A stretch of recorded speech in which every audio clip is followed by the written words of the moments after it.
গত বছর ৫ আগস্ট বাংলাদেশ ছেড়ে পালিয়েছেন শেখ হাসিনা। সামরিক বিমানে বাংলাদেশ থেকে ভারতের দিকে রওনা দেন তিনি।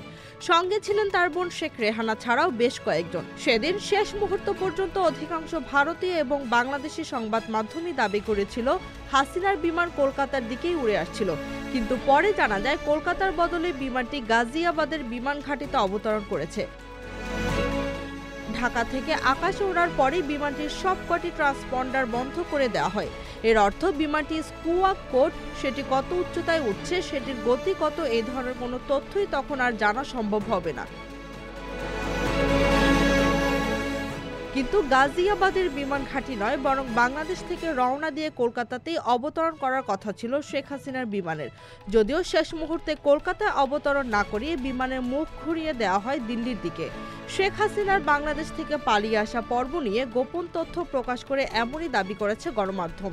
এনডিটিভিতে প্রকাশিত এক রিপোর্টও কলকাতা বিমানবন্দরের সূত্র উল্লেখ করে একই দাবি করা হয়েছে। সেই সময় এর কারণ স্পষ্ট না হলেও এখন মনে করা হচ্ছে গোপনীয়তা বজায় রাখতে এবং হাসিনার গতিবিধি যাতে সহজেই ফাঁস না হয়ে যায়, সেটিই ছিল তাকে কলকাতায় না নিয়ে আসার কারণ। Trade news, Dhaka.